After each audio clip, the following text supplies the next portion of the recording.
ഇനി ഈ ഒരു തെരഞ്ഞെടുപ്പിൽ വന്ന സെറ്റ് ബാക്ക് ബി.ജെ.പി. എങ്ങനെയാണ് അതിനെ നേരിടുക? അതിന് തിരിച്ച് വീണ്ടും ആ ഒരു സാഹചര്യത്തിലേക്ക് മാറാൻ ബി.ജെ.പിക്ക് കഴിയുമോ? എന്തായിരിക്കും അതിനുള്ളൊരു? തീർച്ചയായിട്ടും ബി.ജെ.പിക്ക് അല്ലാതെ ആർക്കാണ് ഇതിന് കഴിയുക? ഇത്രയും മനോറിങ് കപ്പാസിറ്റി ഉള്ളൊരു പാർട്ടി വേറെയില്ല. ഈ പൊതുവേ ഒരു ധാരണയുണ്ട് ഇവരിങ്ങനെ മസിൽ പിടുത്തക്കാരാണെന്ന്. അതിപ്പോൾ ഒന്നോ രണ്ടോ പേരൊക്കെ അങ്ങനെ ഉണ്ടാവും. ബട്ട് മനോറിങ് കപ്പാസിറ്റി നോക്കിക്കഴിഞ്ഞാൽ ബി.ജെ.പിയാണ് നമ്പർ 1. 2 സീറ്റിൽ നിന്നാണ് അവരിവിടെ എത്തിയതെന്ന് ഓർക്കണം. ആ 2 സീറ്റിൻ്റെ സമയത്ത് അത് രണ്ടാമൻ കാര്യം എന്താ, അന്ന് RSS മനഃപൂർവ്വമല്ല പിന്തുണച്ചത് കോൺഗ്രസിനെയാണ്. ബി.ജെ.പി. മനഃപൂർവ്വമല്ല ഇവരെ സിഖുകാരെ പിന്തുണച്ചു എന്ന് നാടെങ്ങും അറിയുകയും ചെയ്തു. അപ്പോൾ അന്ന് അടൽജി പറഞ്ഞു യെസ്, അവരുടെ കൂട്ടത്തിൽ 2 പേര് മഹാപാപം ചെയ്തതിന് ആ സമുദായത്തെ കുറ്റം പറയാനോ അവരെ ഉപദ്രവിക്കാനോ ഞങ്ങളില്ല. അതുകൊണ്ട് സ്ട്രോങ് ആയിട്ട് ഞങ്ങൾ ആ സമുദായത്തിൻ്റെ കൂടെ നിൽക്കുന്നു. അപ്പോൾ എന്തായി, ഇവർ സിഖുകാരുടെ കൂടെ നിൽക്കുന്നു, അഥവാ ഇന്ദിരാഗാന്ധിയെ കൊന്നവരുടെ കൂടെ നിൽക്കുന്നു എന്ന് പേരായി.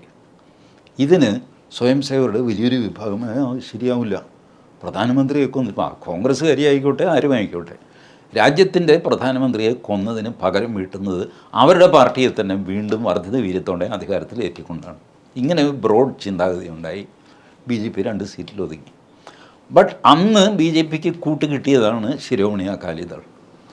എത്ര വർഷം അവർ ബി.ജെ.പിയുടെ കൂടെ നിന്നു. ഇപ്പോൾ ഈ കാർഷിക ബില്ല് വന്ന് അതിനും അവർ കൂടെ നിന്നു. പിന്നെ അവിടെ പഞ്ചാബിൽ പ്രശ്നമാകുന്നത് കണ്ടു കഴിഞ്ഞപ്പോഴാണ് അവർ NDA വിട്ടു പോയത്. അല്ലെങ്കിൽ SAD കൂടെ നിൽക്കും ബി.ജെ.പിയുടെ.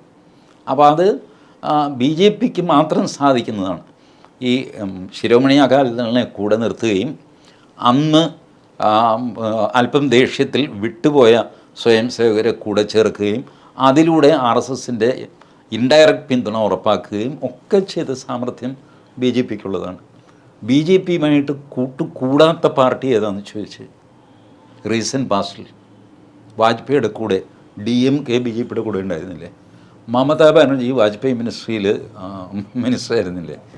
മിനിസ്റ്ററായിരുന്നു. ADMK ഉണ്ടായിരുന്നു,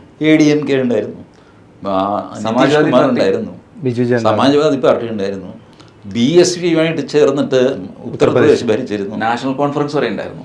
നാഷണൽ കോൺഫറൻസ് ഇപ്പോൾ ബി.ജെ.പിക്ക് ഇത്രയും ആൾക്കാരെ, ഈ ഞാഞ്ഞൂല് മുതൽ 8 അടി മൂർഖൻ വരെയുള്ളവരെ കൂട്ടെടുക്കാൻ ബി.ജെ.പിക്ക് സാമർഥ്യമുള്ളൂ. അതുകൊണ്ട് കോയലേഷൻ പൊളിറ്റിക്സിലൊന്നും ബി.ജെ.പി കാൽവഴുതി വീഴുന്ന പ്രശ്നമില്ല. ബട്ട് പ്രശ്നം ഇതാണ്, നിങ്ങൾക്കൊരു ആക്ഷൻ എടുക്കാൻ പറ്റും, സ്ട്രോങ് ആക്ഷൻ എടുക്കാൻ പറ്റില്ല. സ്ട്രോങ് ആക്ഷന് ചില്ലറ വിലക്കുകൾ ഇവരുടെ ഭാഗത്തുനിന്ന് ഉണ്ടാകും, അഥവാ ഉണ്ടാകുമെന്ന് സംശയം തോന്നും. ഞാനിത് ചെയ്തോട്ടെ എന്ന് ചോദിക്കേണ്ട ഒരവസ്ഥ. അതൊരു നല്ല കാര്യമല്ല ഒരു ഭരണാധികാരിയെ സംബന്ധിച്ചിടത്തോളം.